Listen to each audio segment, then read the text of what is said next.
A few years ago, from a place of alignment, I attracted the most beautiful mate.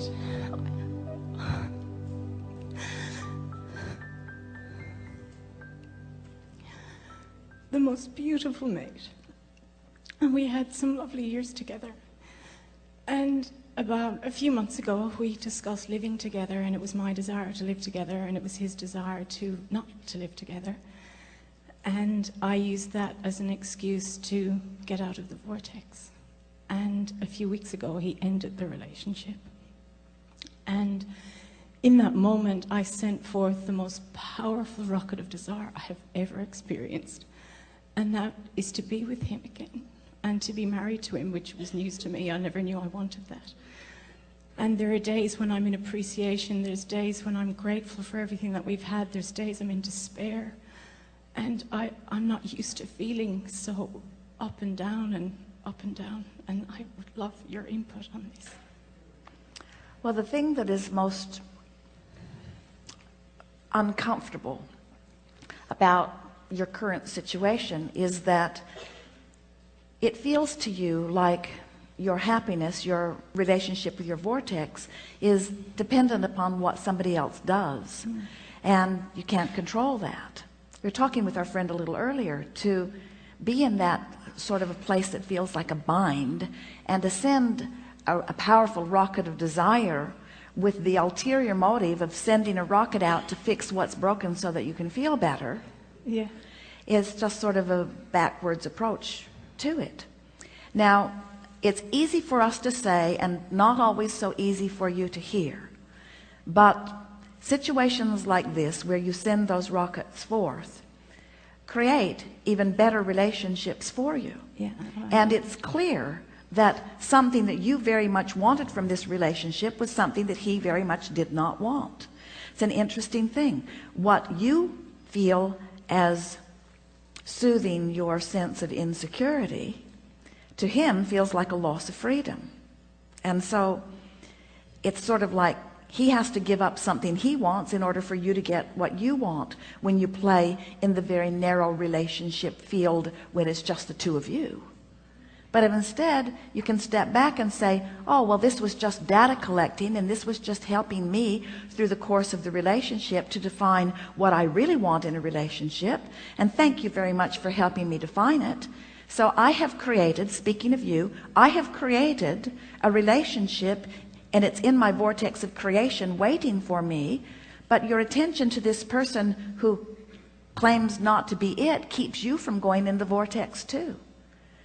You never will have a satisfying experience when you think that your vortex work is done to control the behavior of another so that you can feel better.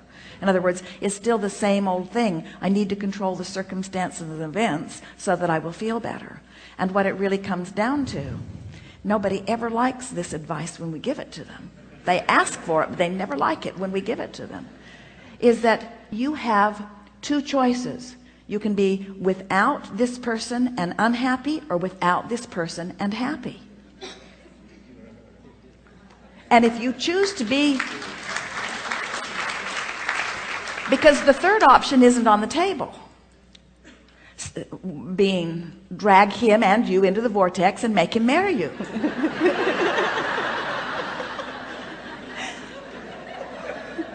So when you say, I am determined to be happy, and further, I'm even more empowered because this data helped me decide more clearly what I want. This isn't a question about whether you're right or he's right, about how relationships should unfold. This is about you living enough life to know clearly what you want, and him helping you put it in a very clear way. And now the universe has already orchestrated that. The question is, how long are you going to use that relationship as your excuse not to go rendezvous with what you're really asking for?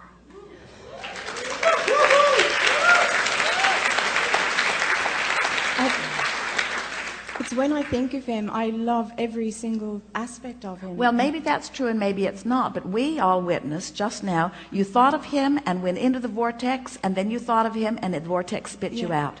Because thinking of him can put you in the vortex, and thinking of the absence of him can spit you out of the vortex. Yeah. But the thought of him is not very safe territory, is it? No. No.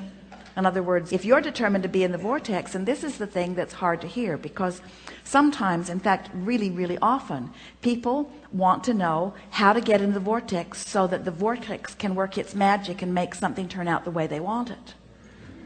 And we say, you're misusing the vortex. You want to get in the vortex because it feels good in there, period. You want to get in there because now you're who you are, period. You want to get in there because that's where you belong. And if you get in there and learn to hang around in there consistently, then you'll start getting the inspiration to move in the direction of everything that you want. And oh, life is so fun when you're hanging around and moving around in the vortex. I would like to ask also, when I do have thoughts of him, I know you said it's unsafe territory, but I'm reminded of him everywhere I look, music, everything, all the time. Well, then you've got to find a way to make those thoughts work for you. And the fastest way to get there is, you were so good for me and I was so good for you, but the greatest gift you've given me is that you sharpened my awareness of who I really am and caused me to create. You see, what you're creating, you're not creating a relationship, you're creating you in a relationship. You're not creating money, you're creating you in a financial experience. In other words, you are the creator of you. So what you want to say to him as you think about him is, you were so helpful to me, because you, beside the fun we had together, you helped me to clarify who I am and what I want, to the degree that now what's in my vortex is so much more evolved, and it would not be if it had not been for you. Thank you so much for the step along the way in my creation of me that you were. You see, when you get in the vortex, here's the value of just getting in there and hanging around just for the heck of it, just because we say so. Here's the value of it. Once you're consistently hanging around in there, your self-confidence comes back into its natural rhythm. Your sense of worthiness and well-being comes back into its natural rhythm.